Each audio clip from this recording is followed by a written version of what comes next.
Welcome, ladies and gentlemen, to the greatest podcast in the known universe. Myself, Ashley Lamprey, with my brother from another, Mr. Eddie Law. How are you doing, sir? What up, man? Chilling. It's 4th of July. America is celebrating by getting incredibly inebriated and doing really dumb shit on the street. Happy 4th of July, motherfuckers. I was going to say, I'm just thinking to myself, that sounds like a lot of fun. You know what? It's great until you've done it so many times, you're just like, okay, I don't care anymore. And then you have a dog, so fireworks go off and it scares the shit out of your dog. Yeah, that changed my perspective on fireworks immediately. So yeah, it's all good though. If you're going out to celebrate, just be safe. Don't kill nobody, okay? I think that should be the first rule of going out and drinking. Don't kill nobody. That should be rule number one. Oh, but for sure someone's gonna get fucking hurt. Unfortunately, it always happens. On a brighter note, as you were saying though, we were talking just before about the TUF TV show, and I have heard that there's been some good fights on the season, I must admit. But I'll be honest, after the first 2 or 3 episodes, I was like, I'm done with this. I'm so done with this. I didn't even watch the first one. I'm done with TUF. Can we do something else? This is a new era of UFC, right? Fucking WME era now. So let's do something new, something different. It's not with the same old bullshit. Are you excited for Dana White's fight series then, or whatever the fucking thing is called? I'm gonna watch it. I'm gonna watch it for a while at least to see how good it is. But they got Snoop Dogg as commentator, man. That's the alternative commentary, isn't it? That's the alternative. No, that's the only commentary for me. That's all I'm gonna fucking listen to. Fuck that shit. You think I want to take it serious enough? I want to hear Snoop Dogg be like, "Oh shit, baby, he knocked him the fuck out, man." So shit like that. I want to hear that. I don't want to hear, "Oh, it's the greatest prospect since fucking Jesus" or whatever the fuck. I don't need to hear that shit. Yeah, Joe Rogan screaming and shit. I want to hear Snoop Dogg be like, "Hey man, hold up. Hey, tell him to call timeout while I hit this blunt." Like some shit like that. I want to hear some shit like that. The scary thing about that is apparently he's going to be doing it with Uriah Faber, I heard. Oh, if they're both stoned, I'm so in. If they're both stoned, I am so in. And Snoop's gonna be stoned as shit. And Uriah lives in California. Don't fuck around. Don't tell me he don't smoke. That's bullshit. That guy's always cool. I think he's going to be one of the more interesting kind of commentaries. And I think what the cool thing about it is we're going to get to see a different style of commentary. And I think it's going to be a lot more fun than having your stereotypical play-by-play in your color. So I'll tell you what. A drinking game for this series, it was Uriah Faber on it. Okay, if you listen to the Uriah Faber commentary, drinking game. A shot every time Uriah Faber says, "Yeah, man." Just every time, "Yeah, man." Just take a shot. You will fucking die before the episode's over. I want to hear Snoop Dogg ask him if he can make his chin twerk. That's the only thing I want to hear. Oh, that'd be fucking amazing. And I bet he can. I feel like he could. I feel like he could. Putting in them reps. They're like, duh, duh. That's fucked up. Oh shit! But we love you, Uriah Faber. But the point being is that I think that you're right. That I think it in a sense it's kind of run its course. But I do think that they need to come up with a really good alternative, because it's all good and well saying, right, we're going to change this and we're going to get rid of it. But you have to have something that will at least draw people's attention. And I think that's what the Tuesday night fights is about. I think we're going to get this while they work on something new for TUF. Oh man, it's just one of those. Okay, I take it back. I hope that's what's gonna happen. I have to admit, and I know I'm gonna get flack for this, but I actually really, really do enjoy the Dana White looking for a fight. I really do enjoy them. I haven't seen the new one yet, but I like Dean Thomas on there a lot. I don't know, because he seems like a bit of a shady fuck. No, but I mean, yeah. You know what I mean? Whenever I see him talking shit about other fighters and stuff like that, he's he portrays himself on the show really, really nice, and he's really, really cool. And then when all of a sudden I see him on after a fight and stuff, and he's like, "Fuck that bitch," or "Fuck that guy," he deserves to get his ass kicked, and you're just like, "Oh, you're not that nice." I don't know. He's a fighter, man. You gotta have a little bit of edge about you. But regardless, I like the interaction between him and Matt Serra. I'll watch that anytime Dana's on there talking about, "Oh, I had to have this fucking giant donut." I don't give a shit about that. When Matt Serra and Dean Thomas are talking to each other and shit, that's pretty cool. And then I like to see prospects. I like to see who's out there, because it's a nice little series. Now Tuesday Night Fights that's the whole idea of Tuesday Night Fights, right? Is to see prospects, see new guys in the UFC. So that'll be. I don't know. I'm looking forward to it. I'm gonna go into it with an open mind. I don't want to shit on it before it happens. Yeah. That being said, TUF is done. There's fucking something new, please. We had enough. We fucking had enough. I do think there's a way to save TUF. I just think that they have to make them like once every year. Yeah. No, that'd be at most twice, at most. But we're getting like 3 seasons a year, right? I think we get 3 or 4 a year. But the problem that I have with it is not the simple fact that it's so often. I just think it's not relevant. I think what they need to do is just go look at whether it be every quarter or every half year, and go, right, we're low in heavyweights. So we need to find some decent heavyweights. So let's do a TUF heavyweight season. That makes total sense. It just seems like they just go, who can we get to fight? Like, let's get all the old guys who are nearly dead, or like that have like one last fight left in them, or guys that are really like needing the money badly. Like, do you know what I'm saying? Like, it doesn't feel as if this one was built to kind of put anybody over for the future. Right. I don't. It's almost like if there was I don't know. For example, if there was basically no communication at this point, right? It seems like it. Like there's two heads fucking doing their own thing, and no one's talking to each other to make sense. You know what I mean? It's just like, okay, like one side saying do tough, and the other side saying, okay, we're gonna do this. And instead of reporting back and discussing what we should do, they just go, oh, I guess we'll just do flyweights this time or whatever. And the winner gets to fight Demetrius Johnson. And I didn't mind that though, because it actually made people go, well, all of these are champions, all of these have credentials per se, and well, you know, they're going to get to fight the champion, so they're going to have the biggest opportunity they could possibly have. Right, and it worked. It worked for flyweight. That would not work for bantamweight. That would not work for basically any other fucking division other than like women's strawweight. Like it might work for that, maybe. We could have done it for the 145ers. No, there's too many guys there, isn't there? No, I was talking about the women's. Oh, dude, who the fuck are you gonna get to be a 140? Here's the thing. Here's what people don't understand: is like, oh, just get all the 145ers from Invicta. Have you seen all the 145ers from Invicta? They've all been beaten by fucking Cyborg. I'm not disputing that, but can we just go and get guys? Pardon me. Can we go and get girls and get these women from other countries? Can we get like ones that might be a champion in Australia, one that might be a champion, like a kickboxing champion from fucking Thailand? Can we just, and she wants to try out MMA. In the deep play, who were in that heavyweight one, the one that's and Brendan Schaub and people like that, Kimbo Slice, and half of those guys didn't even have fucking professional fights. True, but it's just, I don't know. I would like to talk to someone in the UFC or like someone that know that could explain why they can't find 145 females. You know what I mean? Like, I just find it strange that there's so many women that are beginning to take up MMA as far as competitively, and they can't seem to find people. You know what I think the other reason is I don't think that they can find 145ers that guys want to look at, if that makes any sense to you. True, but I'll say this. While I don't think that she's ugly, hear me out. I think this is very important to say. She might kick ass. Let's be honest. We're not here to bullshit, Ash. I know. I'm just thinking I'm thinking about saving my own ass. I'm not thinking about being politically correct. I'm a thousand times closer to her than you are, dude. You're a thousand times bigger than she is. I'm probably bigger than she is, yeah. But yeah, Joanna, I don't think is the most beautiful woman in the world. She's okay looking, but I tune into her fights every week because I know that she's gonna fucking smash bitches. Like, I mean that no disrespect. She's gonna fucking come through and she's gonna lay the hammer down on them. She's gonna give fucking bitches nose jobs. Like, she's gonna cut people up.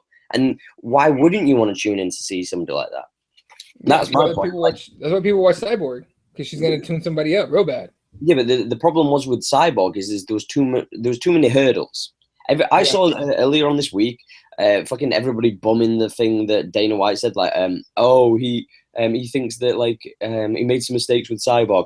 I 100% agree. He did make some mistakes with Cyborg. I totally agree with that. And you know, there was a lot of errors on his part. But can we get Cyborg to admit that she did some shit wrong? Can we? Because when I'm looking at it, I'm like, come on, dog. Like, we know that she turned around, and we know that she said certain shit, and she's done certain shady shit. Like, I'm not being funny, but she knows what she's allowed to take and not take. To not turn around and let USADA know. If they'd have let USADA know, there would have been no controversy. There'd have been no controversy. We would have not even been discussing her being a steroid user again. We wouldn't. Now there's Now there's an asterisk.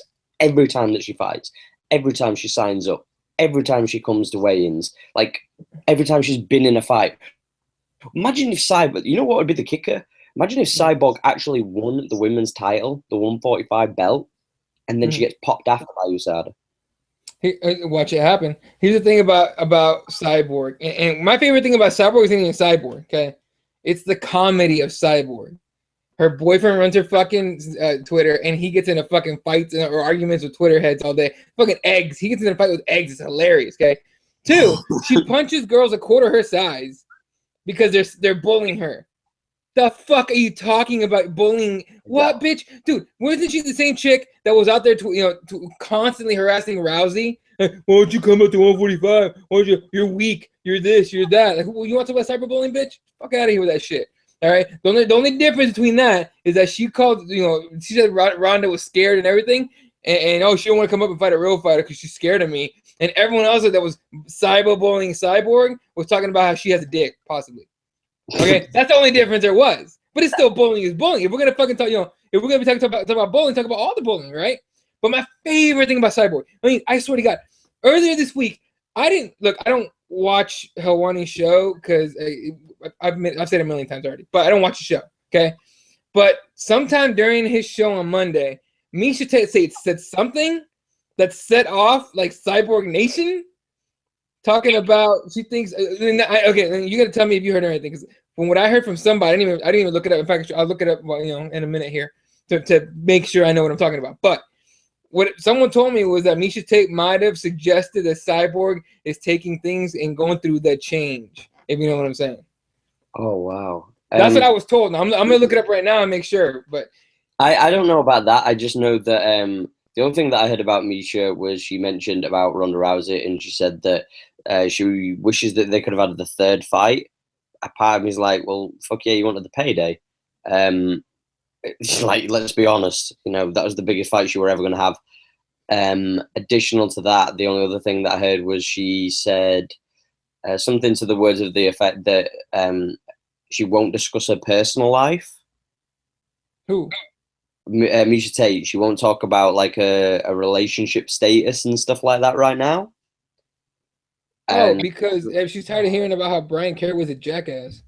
Well, like she's single now. Apparently, from what I've read, she was single. Get out of here. So if Misha Tate, we need to stop saying that shit. Stop giving fucking people watching this show and on Twitter hope. All right. Oh, she's single? I'm gonna tweet her and she's gonna fall in love with me. I'm gonna get laid tonight. Hey, Misha. What up? What's good? So are you meaning you in like 3 or 4 hours after a few? I already tweeted her right now as you were saying that. Misha, what's good? Hashtag, come get some. Hashtag where you want to go dinner tonight. Hashtag you want to roll. Hashtag you want to roll. There you go. Exactly. I already tweeted it, dude. I'm already on board with this.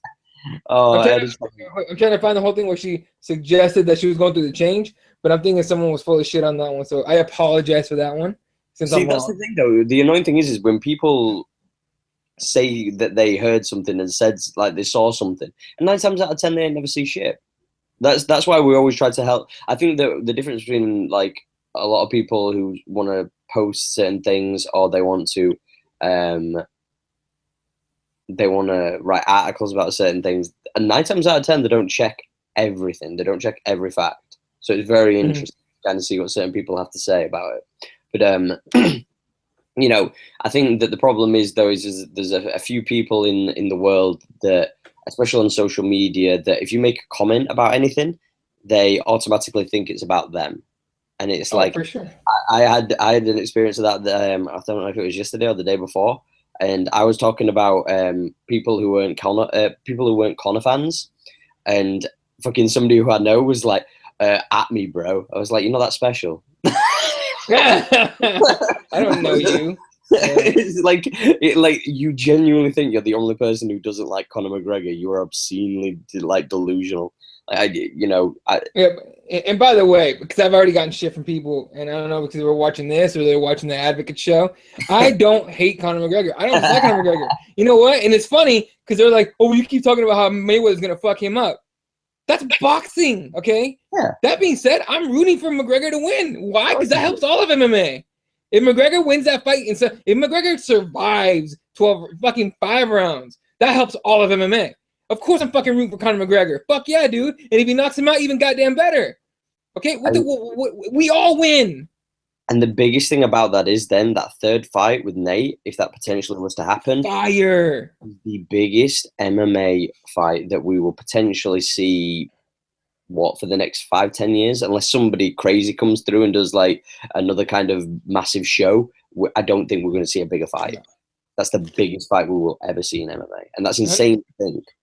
100%. If you're an MMA fan and if you think I fucking hate McGregor, even in MMA, hell no. I mean, have we seen anybody that's done what he's done? Fuck no. I'll be 100% honest. I fucking give him all the credit in the world for being where he is. I don't think he was handed shit. Okay, you don't come up like that and make that kind of money if you don't bust your ass. You can ask Mayweather that shit. He knows. You know what I mean? But it's just a weird thing that people take sides. Yeah. And I know I'm changing the subject slightly right here, but with, for example, the Chris Cyborg fans, right? Like you say anything negative about Chris Cyborg, anything that even seems negative, even if it's not negative and they perceive it as negative, holy shit, they will come for your ass on Twitter. It's hilarious. So I'll be like fishing. I'll say some shit to see what happens. I'll be like, she might be a dude. She might be a guy. Tweet. Just wait. 50 seconds later, what the fuck, bro? She beat your ass, bro. You don't know, bro. Have you checked the undercarriage? Nah, bitch, I don't want to touch that. That her boyfriend's brave. Her boyfriend's a brave motherfucker. For real. Wake up next to that every morning. When you're oh my god, that's scary. Bro, I'm just saying, like, imagine if you forgot to put out the trash. Oh, motherfucker. You took out the trash? No. I fucking exactly. He comes through and double legs your ass. Oh my god, fuck that shit. That being said, I got domestically abuses you 100%. 100%. You can't go to the cops and report that if you're the guy. No, of course you can. Of course you can. It's Chris Cyborg. Like they'll go, that makes sense.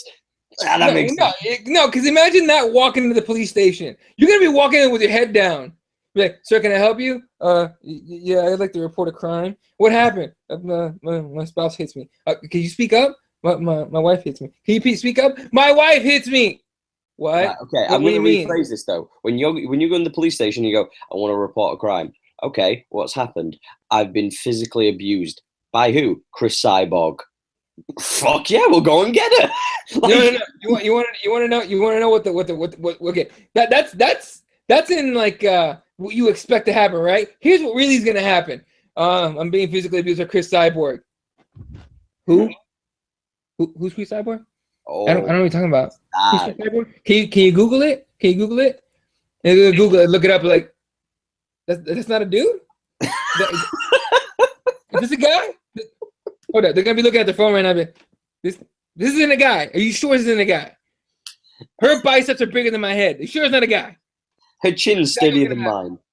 Dude, it'll be like a fucking it'll be like a 10-hour interrogation just for you to explain who she is before they even think about going to get her. I would not like to be the one locked up with Chris Cyborg as well while she's waiting. Hell no. You know how angry she would get? That chick is an emotional wreck. All right? Fucking A.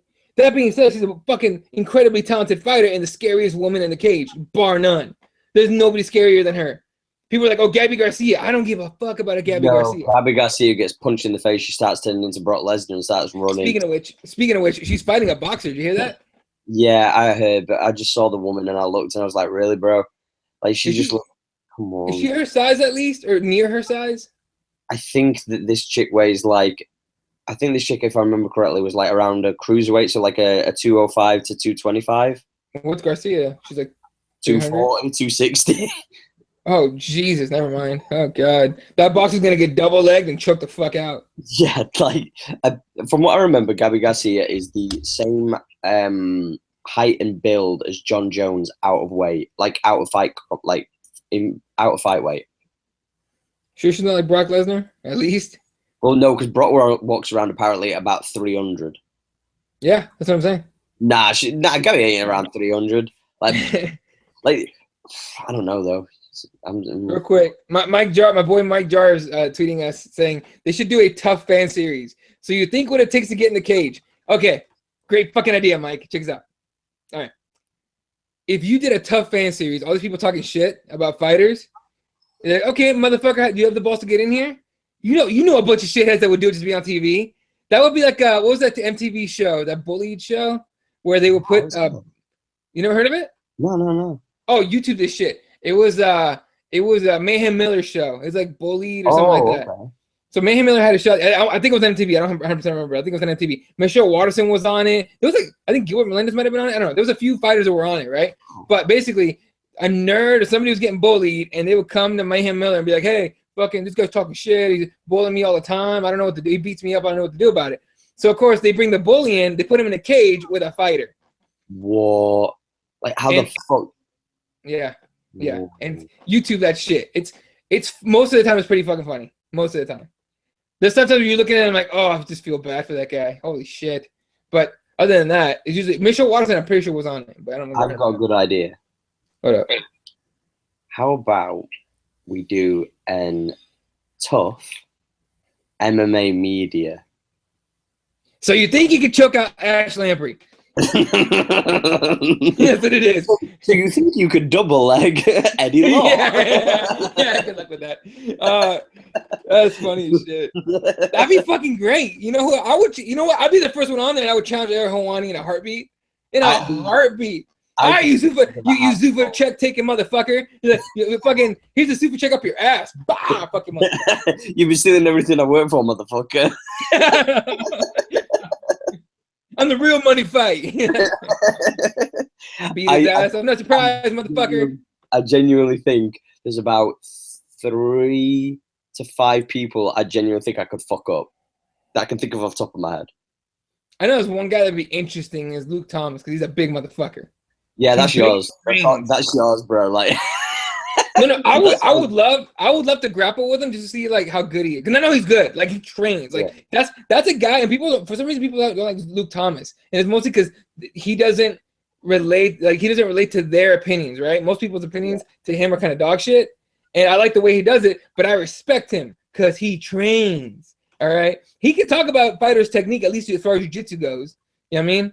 And some of their striking because he trains. Okay. Not to mention, he's a big motherfucker. All right, he's bigger than the Diaz brothers, apparently. He's strong as shit, and he trains. I want to at least see him do some tournaments. That'd be fun as fuck for me. But like, he's one of those guys that trains. That's MMA media. I can't think of anybody else top of my head that trains. I'm not bothered about it to train or not. I'm just thinking to myself, there's a few people I'd like to whoop their ass, so it'd be kind of fun.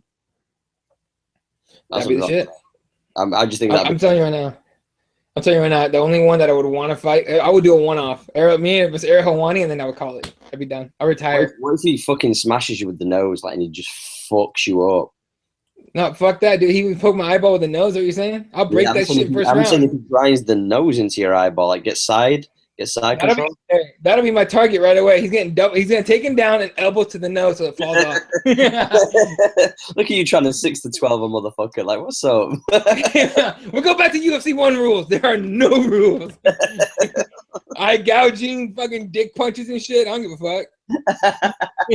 We do some straight up pride rule shit. Sucker kicks, all that good shit. Oh, like you didn't credit me, motherfucker. Pow! I'm gonna go train with Boz Rutan for a few months of that fight. Fuck it. Oh, fuck the world. You know what? Ariel Helwani can go to Henso's.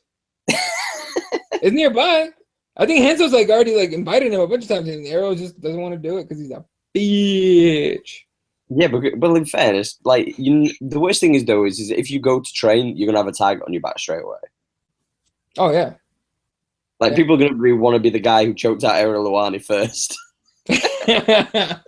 Who was it? Oh man, I don't know if he plays basketball. I'll play him. He has skill in that. I've heard he can ball. I'll play some ball against him. Yeah, supposedly he can play.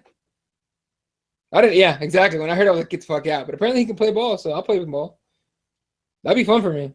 I'm looking. I'm just thinking to myself, really? Yeah. You know what's funny is someone's gonna tweet him this shit that I've been saying about fighting him and shit. They're gonna tweet him. He's gonna be like, "Oh, okay, whatever. I already blocked that guy. He did block me. I don't give a fuck." But You don't sound bitter at all, bro. Not all.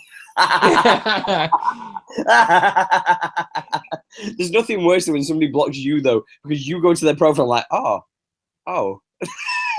Well, no, my favorite thing was getting blocked by him because he had to go to my profile and hit the block button. Like he had to go into my shit and hit the block button. I'm like, I won that battle. Fuck that. Yeah, but he gets the last laugh though, because when you go to click on his next, no, you know what it was? Somebody retweeted his shit because I didn't follow him. I didn't follow him at all. Somebody retweeted his shit, and I tried to read it, and it was like, "Oh, you've been blocked." I'm like, makes sense. Makes sense. Time. Makes sense. Totally makes sense. Here's the thing, and people get mad because I don't know if you've seen it. People always go like, "Oh, he's paving the way for everybody in MMA media. Why do you guys hate him, bro? Why do you guys hate him?" I'm like, hate the guy? No. Want him to be honest? Absolutely. What are you talking about? He took Zuffa checks, but it's okay because he felt bad. Get the fuck out of here with that shit. Come on, man. Liam Hughes commented in the chat saying Eugene Robinson would win the. Oh, he can, dude. Eugene Robinson can fucking, dude. He trains. That dude who was he wanted to. Oh man, you know I completely forgot about Eugene. Shout out to Eugene Robinson. He's a fucking man, dude. I like Eugene a lot. I watch his shows. He does this. Most of his shows are always like. It is funny because Eugene starts off when he talks. He'll start off talking about something completely unrelated to MMA. And then he finds a way to circle right back into MMA, and it makes sense when you hear the whole thing. You're just like, oh, shit. So, no, shout out to Eugene. I've actually had him on my show before. It's cool. But, yeah, he trains. Liam Hughes is going ham in the comments. Is he? Yeah, he's going hard in the paint. I'm going to look at the right now, through all the comments, I'm like, well, there we go, man. Like, shout out to fucking Liam, man. Shit, yeah, he's going off. Dominating the chat. I'm just really reading through there. But yeah, do you want to pull up the card and then we'll start breaking down this card anyway? Yeah, I got it. So we got two people. We got Lils and Liam. Shout out to both of y'all. Thanks for tuning in. All right, so the card here, you just want to talk about the main card? Yeah, totes. Don't forget, guys, as well, when you're watching this, please make sure that you subscribe and like the video. Let's try and get this as many likes as we can. Let's get this out as many places as we can, and let's get as many subscribers, because then we can actually get a fucking custom URL, because YouTube's a little bitch and it won't let you until you've got 100 subscribers. As soon as we get that, we can get a good fucking URL, and then we can actually make this shit easy, where you can actually tune in and not have to worry about fucking 1,000 different letters and words coding up. So, exactly. Now, this is an interesting card. UFC Fight Pass prelims, the early prelims that started at I think it's 6 p.m. Eastern time. Wow, this card starts late. I mean, sorry, it starts late for the East. My bad. For the East Coast, 3 p.m. my time. But the early prelims on UFC Fight Pass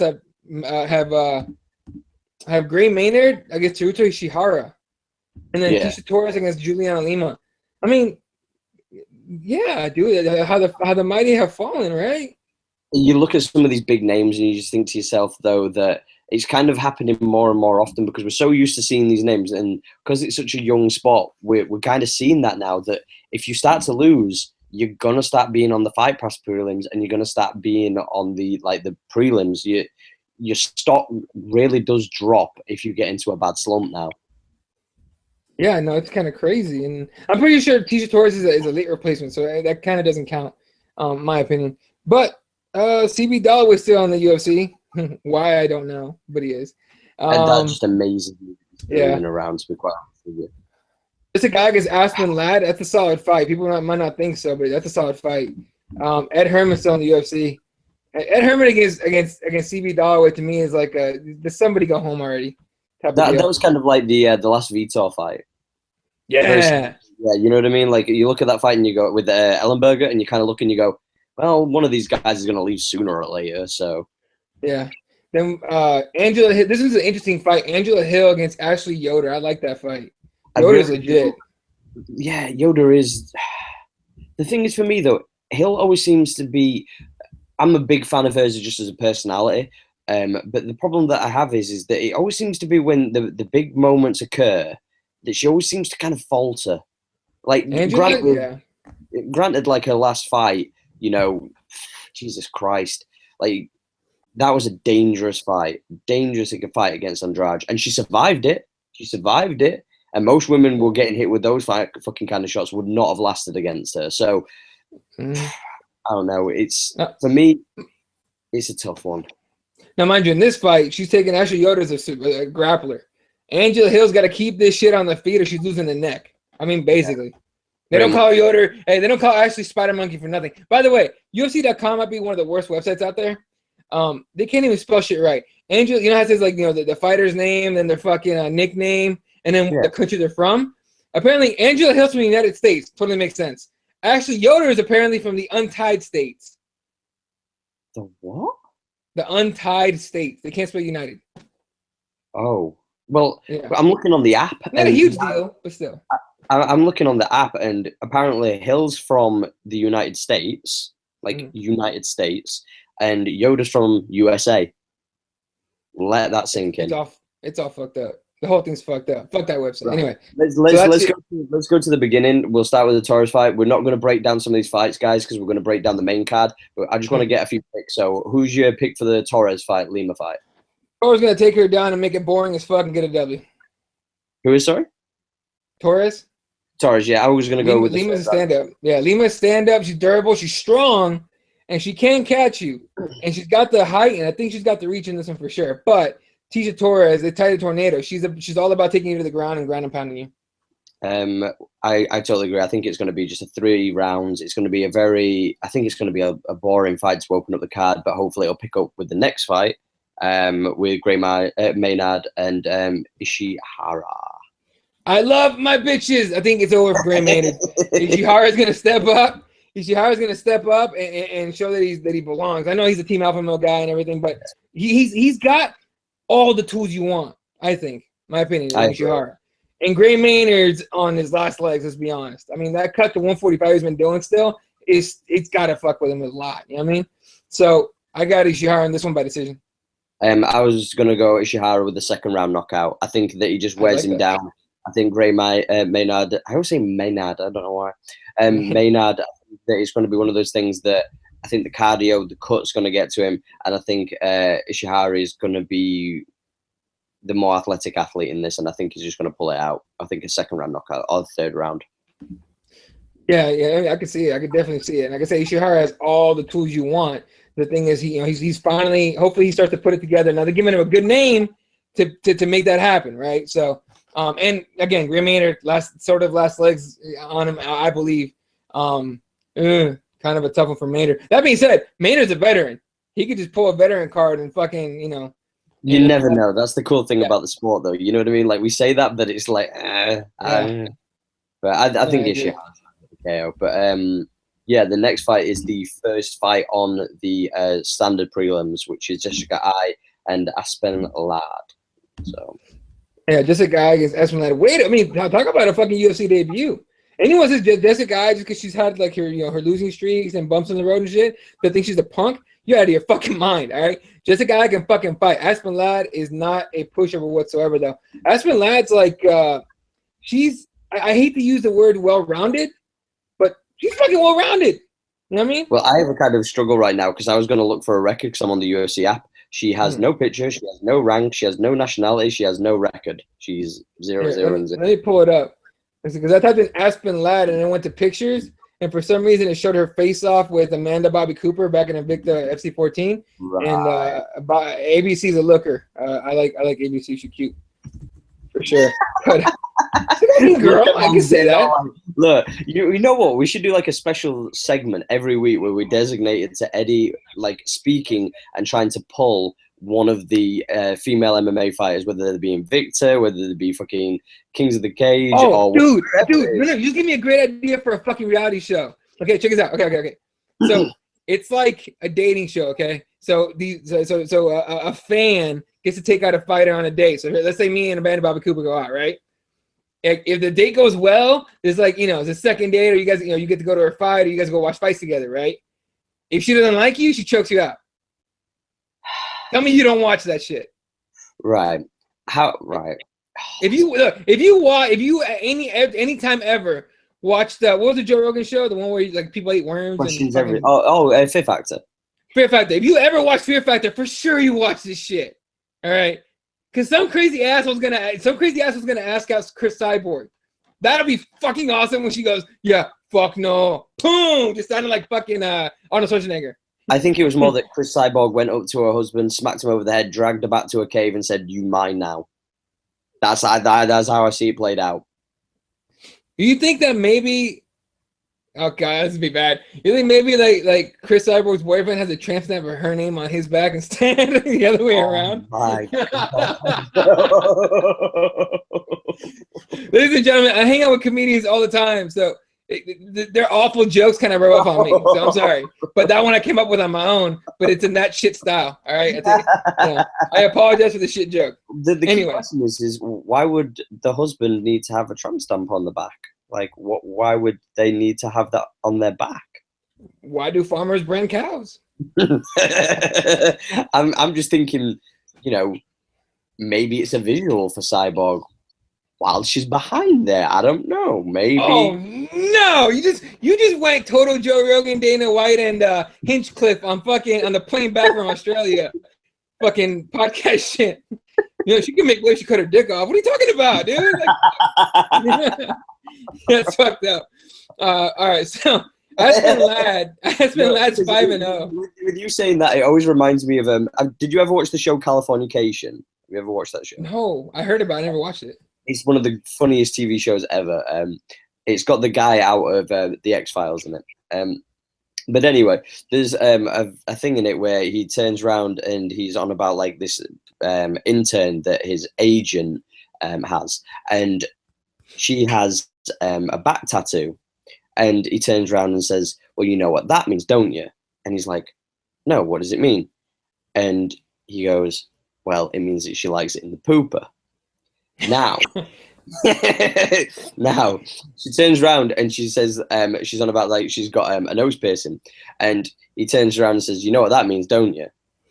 And he turns around and says, "What? She likes it in the nose?" He's like, "No, you sick. She just likes piercings." So yeah. I'll look that up. That sounds funny. But it's a great show. Californication, I always check it out. It's a fucking beautiful thing. But yeah, the thing is, I agree with you on the Chris Cyborg thing, though. That girl scares me half to death. But dude.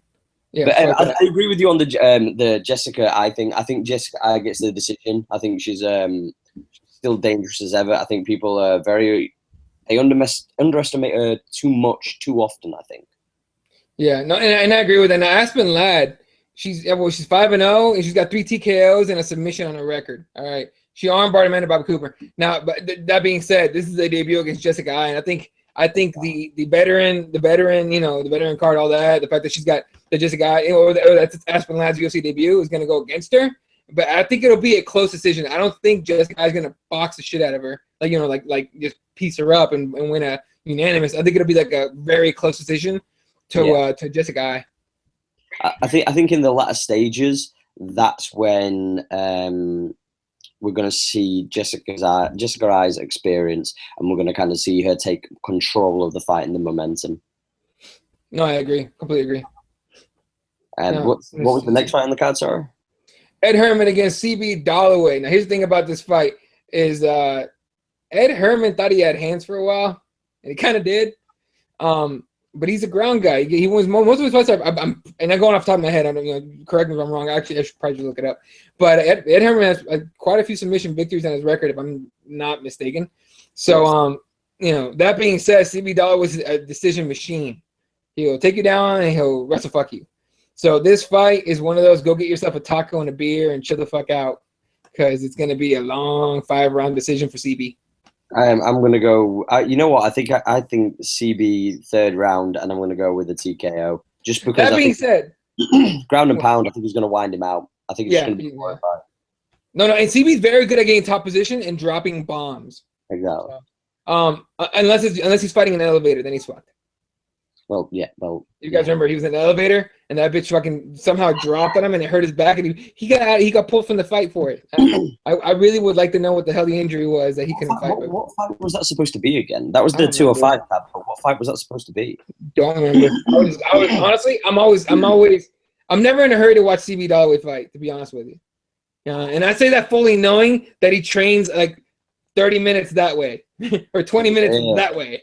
Oh, he's an Arizona State wrestler, I'm pretty sure, but yeah, he trains at Power MMA right down the street with Ryan Bader. Fuck you up. He's gonna find you. He's gonna find you and he's gonna cyborg fuck you. He's gonna find you and he's gonna cyborg fuck you. That's what he's gonna do. Good luck to him. I turned off my little Snapchat location shit now. He can't find me. Turn that Snapchat off, bro. Exactly. That shit's off. No location for me. Get off the grid, son. Get off the fucking grid. Look at you getting your Eddie Bravo on. But yeah, the next fight, it's the last one of the prelims, is Angela Hill versus Ashley Yoder. Oh man, when will I mean, most of the time, when it's like the disparity as far as like the skill wise, right? Angela Hill, great Muay Thai, great striking, right? Ashley Yoder, grappler. Who do you think I'm siding with? Well, yeah, I understand that, but I think to myself, because she's a very rangy striker, I think that she has the capabilities to potentially stuff these takedowns and whatnot with her. Sure. Because, well, let's be honest, Andrade is a great wrestler per se, but she couldn't get her down. Granted, she was trying to knock her head off, but she could have taken her down and potentially have grounded her out and smashed her on the ground. Because let's be honest, Hill's head movement in that fucking fight was one of the very few fights, and I can genuinely say this, that the women's MMA in the UFC finally got represented to the max in that fight, because it had you on the edge of the seat. It was one of the best fights in UFC history as far as the women are concerned, definitely. Yeah, I say oh shit a lot during like really good fights, and it was like oh shit, like during that fight. That was fun as fuck to watch. Now in this one, you know, Yoder's taller, longer. She's got, you know, like McGregor said, you gotta have attributes. She's got attributes. She's gonna get that takedown, and she's gonna take that neck. It'll be third round, I think. I'm gonna go with Angela Hill winning by decision, and I'm gonna go just based on the fact that I think she's gonna piece her up from the outside and use a range. That's fair. I've just thought about this, by the way. I'm kind of disappointed in Ashley's nickname, because I kind of feel there was a missed opportunity to kind of go Ashley, the monkey that could be the spider, Yoda. I think you should have gone full Yoda. The fact that there's no Star Wars reference in her name makes me really sad. Yeah, well, you know, Spider Monkey. I don't think she's a Star Wars fan, I'm assuming. Who gives a fuck? Well, this is marketing, motherfucker. We need fucking money. Fine. If we're going to talk about her, let's talk about Ryan Bader. Talk about missed opportunity. Ryan Darth Bader? Okay, if he... And look, I met him a couple times. He has a sense of humor. Why not go with Ryan Master Bader? That'd be fucking perfect. You tell me that's not the best nickname in MMA. If that happens, you don't at least look. People will watch his fights. People will watch his fights, and if he was still in the UFC, people would watch his UFC fights way more. All right. If Bruce Buffer had to say, you know, fighting from Gilbert, Arizona, Ryan Master Bader, because it'd be the funniest shit, dude. You know how like the crowd yells, "It's time" with Bruce Buffer. When he yells out Ryan Bader's nickname, the crowd would go right with him. I guarantee it. Oh my god, that missed opportunity. Worst things ever. Missed opportunity. It would have been one of the worst things ever. I'm not gonna lie. I think I'd have cried and died inside a little bit. I would have been on the ground laughing my fucking ass off. You kidding me? Ryan Master Bader, that'd be funny shit. I'm trying to like think of like what your nickname would be if you was like a fighter now. Who? You. I don't fucking know. We need to come up with one for you. You know what's funny? Hey, real quick. Actually, Yoder, just looking at her pictures on Google, she looks like a surfer. Settle down. She looks like a surfer stoner. That's kind of cool. Yeah, I'm down with that. But the thing is for me though is she's just going to be another victim on Rolling with Eddie Law. That's the problem that we face here. That any pretty girl now is going to be a victim of Rolling with Eddie Law, the TV series. So very possible. Very very possible. Look, you must have the creepiest DMs ever. It's just like you like pining over every female MMA fighter in the entire world. Here's the thing. I do know guys that do that shit, and I laugh about that. Right? It's just jokes, people. It's just jokes. This is jokes. That being said, did you read that shit? This dude offered Justine Kish $15,000 for her poop shorts. Well, that speaks a lot more about him than it does about anything else, doesn't it? Well, 100%. But that being said, I guarantee she didn't get paid that much. You should take that fucking money. Send him your poop shorts. I was going to say she probably didn't get that for the fucking fight that she had. Exactly. Send him the poop shorts. Get yourself a bonus for pooping. Anyway, all right. So so I'll take Yoder. You got Angela Hill on this one. So moving on to the main card, we got a couple light heavyweights in Jordan Johnson and Marcel Fortuna. Now, I'm not gonna lie, not very super familiar with either one of these guys, except for the fact that they're both. Me either. Yeah, I mean, they're weird enough for being light heavyweights. They both and I looked at their records a little bit ago. They both go to the ground quite a bit, like submission. Like they win most of the fights by submission. So it's kind of like weird. I don't know enough about these two to specifically talk about this fight, if I'm being completely honest. I do like. I'm going to go with John Johnson, and I'm going to be with that guy again, just purely based on the fact that he's undefeated. And the last time you guys were giving me shit for turning around and picking, Dominic Reyes? Oh yeah. And you guys were giving me grief because I was like, well, he's won all by knockouts. He's undefeated. He's going to win this fight, and then he knocked him out in the first round. So I'm going to go with Jordan Johnson just because. and I'm doing the same based on physical attributes. To be honest with you, he's got the reach on him by a little bit, right? And sometimes the jab is enough to fuck up someone's day. So I think I'll take Johnson on that one. Now the next one's a little more interesting, right? This is Theodorou, isn't it? Huh? This is the Theodorou fight. Yeah, Elias Theodorou, the Spartan against Brad Tavares at 185. Elias Theodorou is an expert on Twitter. If you ever followed him on there, he's an expert. One of the funniest guys. One of the funniest guys. He knows how to market himself like a genius. Dude, you need to follow Elias Theodorou if you don't. All right, I think it's like at the Spartan something. I forgot the exact full name, but he's fucking great on Twitter. And you guys need to follow him. And Brad Tavares, we know what he brings, man. He's a tough motherfucker with just as many tools as you want. But I mean, he's had kind of a shitty stay in the UFC, right? Let me pull up his record real quick. You remember his last fight? Theodorou was it wasn't even that long ago. It was wasn't it like about 3-4 months ago? Because if I remember correctly, he said that if he won that fight, then fans said they'd get a tattoo of his face on them. Oh yeah, did someone do that? I don't know if they ever did it, because I'll be honest, I never saw a picture about it, and it was one of those pictures that I thought it'd have been everywhere if he did. But he said that he'd get a tattoo of his face on there, and of Theodorou's. And I don't think the guy did, but he said he'd actually fly him to Canada and have him get the tattoo. He'd like pay for it and everything. Well, yeah, dude, you can't talk shit and then not fucking step up and do it. Yeah, pay your debt, motherfucker.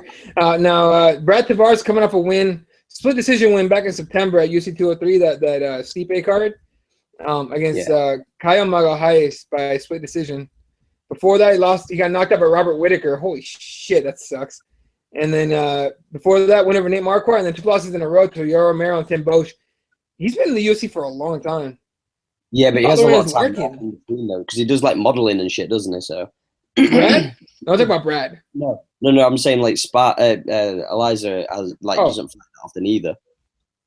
But you know what? Elias Theodorou should just be a fucking model. Like, why would you want to get punched in the face? He probably makes more money doing the modeling shit. Well, the irony is he posted a picture just not long ago, and it was a mock-up of the Breaking Bad poster, and it's been changed to Breaking Brad, which I think is pretty cool. Look, again, Elias Theodorou is great on Twitter, in great marketing. If he was a bigger, bigger talent, he'd be great for the UFC, to be honest with you. I think he's one of those guys that will grow with, like, every time that we see him compete. But I think that he's going to be one of those middle tier guys. I can't ever see him being the top guy. Oh, that is pretty fucking solid. Breaking Brad. #Tough Redemption. He's a boss pitcher, to be fair. So yeah, that's great. Anyway, all right. As far as Elias goes, 2 in a row for Cesar Ferreira and Sam Alvey. Look, I almost always in fights like these that are pretty close, in my opinion, I almost always side with the guy with the momentum, and that's clearly Elias Theodorou, who I think is going to take it by decision as well. I think that this one, I think this is going to end in a second round TKO. I just think that he's riding the momentum. I think that it'll be very combative, and I think that there's going to be a lot of striking in this fight, and I think that it's going to go the Spartans' way, to be quite truthful. Gotcha. And I think he's got the reach advantage as well. I think he's got like a quite significant reach advantage. 75 to. Oh no, there's only a 1 inch reach, but you know every inch matters. Wink, wink. So yeah, I'm gonna go with this. Ah, there you go. That's a Viagra commercial if I ever heard one. Every really inch matters, Viagra. Be funny shit to me. Considering like when I was watching Bellator, when I was watching it, I didn't stream it at all. The point being is that I got to see all of your adverts, and you guys have the worst adverts ever. That pizza. Oh, the US? Yeah. Your adverts suck. Like what was the 100%. pizza place that showed you like the world's cheesiest pizza, bro? Like really, it looked like garbage. It looked like it had no cheese on it whatsoever. Most pizza in the U.S. is awful. The best pizza you can find in the U.S. is always gonna be like a mom and pop shop, some small business that actually gives a shit. But like Little Caesars, awful. Domino's, awful. Pizza Hut, worse. Fucking, there's no good pizza here for real. There's like you have to go to like some small spots. Like in Arizona, there's a place called Spinato's. It's fucking great pizza. You know what I mean? Places like that. But you'll never get a chain that's fucking good ever. See, that's the thing though. It's just one of those ones that you think that hopefully they would. What's the next fight on the card? Next fight on the card, another light heavyweight bout, which is hilarious. Which is because Jared Cannonier is a big dude. Him kind of 205 is gonna suck. But Jared Cannonier was supposed to be Steve Boss, but Steve Boss is out. I couldn't find out exactly what happened to him, but he's out. And so we get a literally last second replacement in this kid named Nick Roerick, which I'm looking him up right now. So I mean, this is a pretty easy pick as far as like who's gonna win. Jared Kennedy is gonna knock him out. But if you guys don't know anything about Roerick here, he's 7-0 out of Orlando, Florida. 29 years old. Let's see, obviously he's undefeated. TKO wins, split decision, which is not good for a guy that's supposed to throw hands. He's got rear naked choke win on his record, 2 TKOs and a few decisions. So pretty much the only reason he's on this card is because he's a Yao step up, basically. Fair. Which honestly, all that credit to him, and I hope he gets paid. It's disappointing when you're putting your record on the line. No, exactly. And I'm trying to find out why Boss is out, but I can't. Here we go. Steve Boss has a fracture. He just made it public on his Facebook. Happened in training last Friday. He seemed really pissed because he had expenses and will have no purse. He'll also have to stop working while healing. He also made a comment how the UFC should have a program for those who get injured in training camp. Look, man, I get it, and I side with the fighters on stuff like that, 100%. That being said, you're a contractor, dude. Yeah. You got to have insurance for that shit. That's the thing, though, with these fights. It's like again, we say this every episode. We won't get into it again, but every time, this is why you need a union. Yeah, and again, once again, every time we say it, you need big names to head that union. GSP, Cain Velasquez, a very shy TJ Dillashaw, and a Cowboy Cerrone that has no idea that he's on a fucking board. Apparently, he's not going to do it. Especially if Bjorn, his head turned quick. As soon as Dana was like, "Come on, bro, we talked to you. Like, we can sort some out. You want a little bit extra cash? Come on, let's go, cowboy." You watch South Park? Why? You ever watch South Park? Yeah, why? Okay. You ever see the episode with the Jonas Brothers when Mickey Mouse comes in and beats the shit out of them? Yeah. Yeah. That is Cowboy Cerrone and TJ Dillashaw with Dana White being Mickey Mouse. And Cain Velasquez. All three of those guys. Oh, you know what I mean? Damn. They're all like, we're not going to wear the rings anymore. Don't you ever fucking disrespect me again. And he's beating the shit out of one of them. Okay. Oh, that just makes me want to see Dana White versus Demetrius Johnson even more now. With one hand tied behind his back, Demetrius Johnson, fuck him up. Please believe. Please believe. I think he could do it on one leg. I'm not going to lie. Oh, dude, he would just hop over and knock his fucking head off. I think he could triangle him with one leg and just use his arm for the other leverage. Well, I mean, Dana White does have a big fat neck. It's there. Take it. I'm just saying, take that motherfucker. Next, this is the fight I'm excited for. Oh, dude, for sure. Mark Diakiese. Fuck. Mark Diakiese. You almost had it. Diakiese.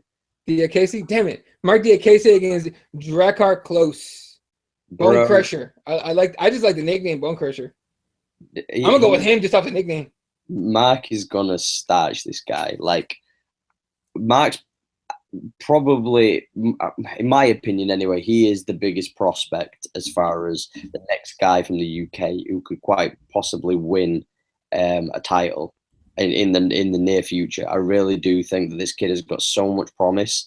The best thing about him as well, though, is he's a very quiet and humble guy. Like, he's even though he's an aggressive fighter, and when you see him in the cage, especially in his last fight when he fought at UFC London, he comes through with spinning fucking kicks and fucking like all kinds of craziness. But his power that he generates with his speed kills. If he lands one of those shots on you, and everyone is thrown with intent, but it's thrown with accuracy. And I just think I'm going to be hyped on this guy because he's from my country, so it is what it is. If you don't like it, suck a dick.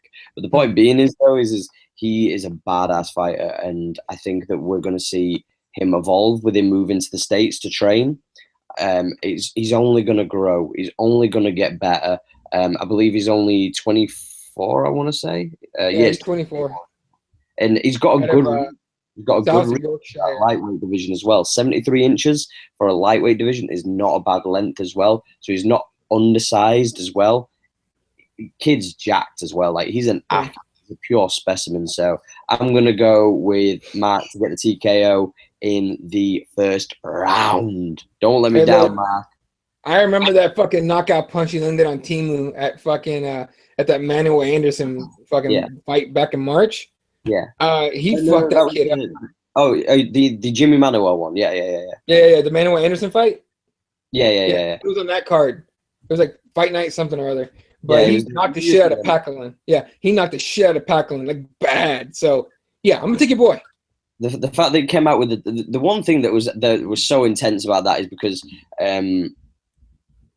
there were a big section of people from Yorkshire where, like, he claims he's from, like, but they say that he fights out of Manchester. He's apparently said to the UFC he wants to change that so that it says that he's from Yorkshire, obviously. And one of the crazy things is we were near the section where all of his fans were. And when he comes out with the 2-tap kick, everybody fucking just loses their mind, like, holy fuck. And then it all erupts with it. He's just an exciting fighter. So, fuck, I'm going with that guy to go with that. I'm going first round TKO. 100%. I'm with you on that too. I like that kid. He's got a lot of tools and he's got future for sure. All right, so next fight up, obviously it's to be announced. It's the winners of the TUF, so we're gonna have to wait till tomorrow to find out. Yes, because it'll be airing tomorrow/night. That being said, there's a lot of people that know, and there's been some rumors and shit, and I'm not gonna spoil who's in it, but people are in it anyway. Moving on. Talk about TUF. No, guys, I don't give. Like I said, I didn't watch one single episode. It's just not my show anymore. You know what I mean? Just not it. All right, main event time. The lightweights are in. And Justin Gaethje makes his fucking UFC debut against Michael Johnson. Here's the best part of this fight. They both throw hands. Here's the worst part of this fight. They both talk. I was just going to say, the other best thing about this fight is they're not going to be able to talk. Yeah. That's the best part. They're going to have to shut the fuck up and actually fight. I'm so sick of the talk. Michael Johnson, I'm going to eat you whole. What? You know how bad that is? That is almost as bad, if not worse, than what's that movie? Happy Gilmore with what's his name? Makes awful movies now. Comedian Adam Sandler. Yes. Okay? Yeah. So Happy Gilmore, the golf movie, right? And he's facing up against this like big time golfer guy, and the dude's like, I ate pieces of shit like you for breakfast. And then Adam Sandler's character goes, you eat pieces of shit? That's exactly what that sounded like to me. I'll eat you whole. Literally the whole crowd's like, what? What the fuck? Like, whose man is this? Come get him. Someone come get their man. This is bullshit. Whose man is this? I mean, that's literally how it went. So, that being said, Justin Gaethje's been punched so many times in the fucking head. I don't even know he's speaking English anymore. Like, Justin Gaethje is an exciting fighter. That's the cool thing about this. Yeah. I was there for his both Palomino fights. Those were like nail biting, crazy fucking fights. Like, holy shit, someone's gonna die in this cage today. Those are great. That being said, This is a step up like a motherfucker. I think that this is going to be one of those fights that we turn around and we look and we go, this is going to be such a step up in class that I think he gets found out. I really do. I think Justin Gaethje's going to be like, maybe I should move down to featherweight. These boys are a little tougher than the guys I'm used to. Like, Justin Gaethje's going to go in there and he wants to finish a fight, right? That's what that guy does. He wants to finish fights. Here's the problem. When you go in there with an attitude, you can also get finished. It's that kill or be killed mentality that I love, but it's that kill or be killed mentality that's going to get him knocked the fuck out by Michael Johnson if he's not careful. But he's not going to be careful. You know what I mean? He's going to have to catch Michael Johnson, I think. The thing is, though, is with him coming in against Michael Johnson, we've seen Michael Johnson can really throw hands when he gets in that close quarters in that close circle. I genuinely think that Johnson's one of the most dangerous people when you get in that close guard. And for me, I think Justin's going to have to catch him rather than have to work him. I think that you have to let Michael lead, because we saw when he leads against Nate Diaz, it just doesn't work. Like he has to kind of draw people in like he does Dustin Poirier. Like when he did that to Dustin, he caught him with that big hand.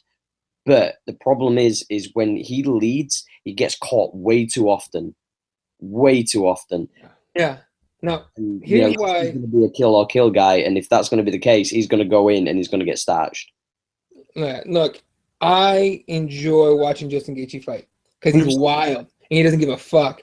That being said, he's going to get knocked out in this fight. I'm picking Michael Johnson by knockout, okay? And here's one of the reasons why. Let me read you these. Let's listen to names, okay? And you're going to recognize one of them. And then I'll tell you how that one ended. Now, he's undefeated, I believe. Yeah, he's undefeated, 17-0.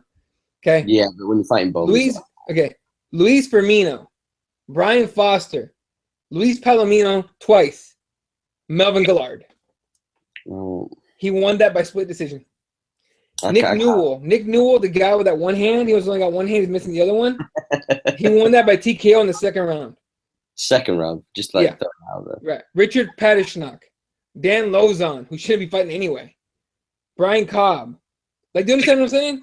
I agree with you. You get the difference in this is such a step up for Justin Gaethje. It's just a bad fight to start in the UFC. That being said, I admire him for not being a bitch and not taking a warm-up fight. You know what I mean? Wouldn't you have liked to have seen him go against I'm trying to think of a name. Like Is Jason that a lightweight? I forget. No, he's a featherweight. God, I wish he was a lightweight for this fight. I would love to see Jason Knight. What's Diego Sanchez? Lightweight, but he'll fight featherweight. Lightweight, no, he's lightweight. Lightweights. Fuck it. Why can't we have had Justin Gaethje against fucking Diego Sanchez? Like I'm not trying to see Diego Sanchez get murdered or anything, but that'd have been a fun fight where both guys are going in with reckless abandonment rather than anything else. Right. This is the kind of Justin Gaethje, the kind of fighter you want to throw into the style-specific fights. Yeah. You know what I mean? Because look, with his style of fighting, it's very difficult to be a champion in the UFC.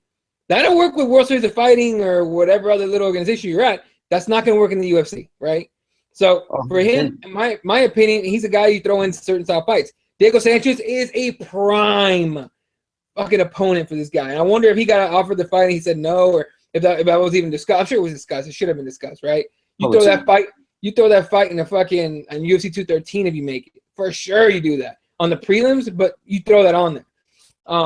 But yeah, I mean, and then look at the names Michael Johnson's fought. Now, mind you, some of these are losses. Khabib Nurmagomedov, Dustin Poirier, Nate Diaz, Beneil Dariush, Edson Barbosa. Melvin Gillard beat by unanimous decision, not split. Gleason Tibau knocked out. Joe Lozon he beat in decision. It's like this right here. Michael Johnson up here, Justin Gaethje right here. As far as fighting ability. As far as talking ability, nothing. Neither one can talk for shit. 100%. I mean, Michael Johnson, his shit talk is cringy. It's so cringy. You're just like, oh, God, why are you speaking? But the thing we have to take into account, though, and I'm not saying this is going to happen, but this has been known to happen. We have to take into consideration that if Justin Gaethje can rise to the occasion and if he's fighting against better guys, maybe he'll be able to do better and rise to the occasion and find another level. If you're only fighting a certain standard of guys, you're only going to get that good. Iron sharpens iron. And, you know, we talk about Michael Johnson and, you know, fair enough, he's had some losses against some of the big names, but he's managed to compete against to a degree. And hey, let's be completely honest here. And I know people forget this because credit to Khabib, he weathered the storm. But that first round, Michael Johnson was tagging the shit out of Khabib. He was hitting that overhand left, and he was catching Khabib flush again and again and again. Now, people forget that, and he rocked Khabib a couple of times, and he had to go down because Khabib forgot he was a fucking grappler. Khabib thought he was a striker for some reason, and he started trying to go on Michael Johnson. So I think that, you know, we've seen these kind of guys that rise to the occasion by fighting top guys. Now, Justin Gaethje, can he do it? Maybe, maybe not. But we do know one thing, and this fight is not going to decision. That for me is 100% a given. So with that said, who and when do you think this is going to go down? I like Michael Johnson, 3rd round TKO. I'm not thinking about 2nd round TKO. Yeah, I was rolling with the second because I just think that they're going to go hard in the paint, like the first and the second. So look, Gaethje could catch Michael Johnson, and most of me hopes that happens because I like Justin Gaethje, and he's a Cyborg Arizona guy. But yeah, dude, I don't see it. I hope so. I'm rooting for Justin, but I'm picking Mike. Yeah, I'm going with Mike on this just because of the experienced fighting high caliber guys. I think he's the one. Do you know what I mean? Definitely. So yeah, I agree. But with that said, the interesting thing about this is this entire show will be not this recording. The actual TUF Redemption will be live during the time that I will be doing my 24-hour live Twitch stream for Calm, a charity that helps with men with the depression, and it's a suicide prevention helpline as well, and it also helps families that have suffered from suicide. So basically, we're going to be doing a 24-hour Twitch on Friday, and I know that Eddie's going to try to, but whilst the pay-per-view is on, we're going to kind of have a conversation whilst the actual pay-per-view is on the main card, so we're going to work that out. But what we do know is your boy Eddie's going to get his ass kicked on NBA 2K17. No. Look, man. Again. No, just not happening. Dude, I'm getting revenge 4 times over. Well, the irony is, last time I played with a 21st ranked team, and he played with a rankings. No, stop with the ranking bullshit, okay? You know, the Dallas Mavericks beat the Miami Heat in 2011 for the title, and they weren't even supposed to be in it. I don't want to hear that shit. Okay? You can get lucky. That happens. Bro, no. Settle. But the thing is, though, is we've worked out the matchups. I'll let Eddie pick his 4 teams, and with that said, the matchups are going to be for the NBA ones. Are going to be the San Antonio Spurs, respectively. That's going to be Eddie's first team. Mine's going to be the Cavs. We left out Golden State because, well, come on. Golden State. Like, it's not even fair to put either team, like the Spurs or Cavs, against them, let's be honest. With that said, the second game will be Eddie's Clippers, the LA Clippers, against my Washington Wizards. Then we go a little bit further down the pecking order, and a bit of a grudge match as far as I'm concerned. He's going to go with the Timberland Wolves against my Chicago Bulls. Yeah. And then the last game will be Eddie's Houston Rockets against my Oklahoma Thunders. So that's going to be the 4 games we're going to play on NBA 2K17. I'll be twitching all kinds of games from NBA 2K17, like I said. I'll be doing some DC Universe, some Marvel games. I'll be doing some Watch Dogs. There's a fuckload. Injustice 2. There's going to be a fuckload of games I'm going to be playing. But the main one that's going to really matter, and this is the kicker, and this is why you got to tune in. So what you need to go over to is twitch.tv/The Heel Hook. You need to subscribe to that bitch like now.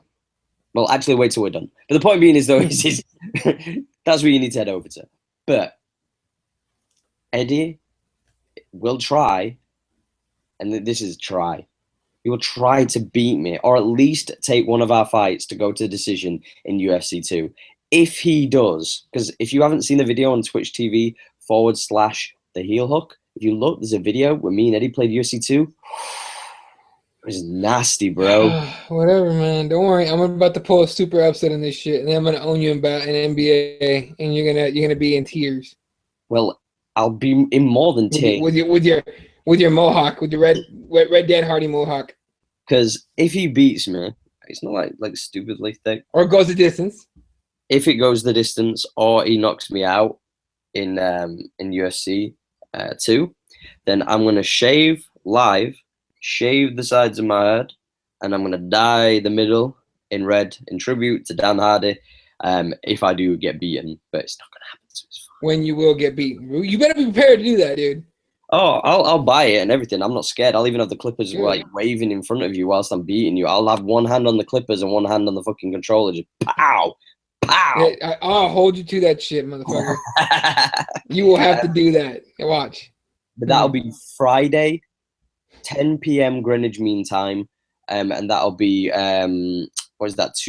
That's 2 p.m. Is that MST your time or MCT? MST Pacific time. Right now we're at the same time as Pacific time, so it's the same shit. Yeah. So yeah, it'll be 2 p.m. Eddie's time. So yeah, tune in for that, motherfuckers. Last but not least, just want to give a quick shout out to our sponsors. If you haven't tuned into this before, make sure you check them out. Huel, they do neutrally complete bars and shakes. They're not meal supplements, but basically instead of replacing a meal, they put you on with the nutrients you need until you can actually get a big meal. I can't recommend the bars more than enough. I have them more often than not. The actual shakes are really, really nice. You can get them in an array of different flavors. They just dropped a new flavor in strawberries and cream. And they're all vegan friendly. So if you are a vegan, you can have these. There's no problems. You can have them. If not, cool. Throw some fucking milk in there. I do. It is what it is. Secondly, shout out to Bane as well, our jiu-jitsu and athletic apparel. They do dope rash guards. They're dropping all kinds of crazy new stuff. They've got collaborations coming up soon as well. And they do really, really classy artwork with their jiu-jitsu styled apparel and mugs and whatnot. So check them out at Bane Store. That's BAIN store.com. Use the code with the heel hook. You'll get 10% off everything you buy. Lastly, our dear friends Recepture keep my body going. They keep Eddie keeping functioning. From me and him training, like our bodies get battered all the time. I know it does at work as well for me, and I'm sure it does with Eddie too. But Recepture do CBD oils and the hemp extracts like Tropicas and whatnot. And with these, I couldn't recommend them higher enough as far as like if you want to take care of your body, the mass amounts of change that you'll see in a matter of a days if you try these products. That's just my personal opinion. My body, if I don't take it for a week, with all the lifting and rolling that I do when I go to jiu-jitsu, my body, it's in pain. But with that said, with the CBD oil that I take, I feel 100 times better. I don't feel those aches and pains. I know certain people that use it for other things like arthritis. Some people use it for cancer because it helps like break down cells. That's just something that obviously more studies are coming to show that CBD has the effects of. So make sure you check out Receptra. That's RECEPTRA naturals.com if you're in the States. It's globals.com if you are from Europe, the UK, European Union, whatnot.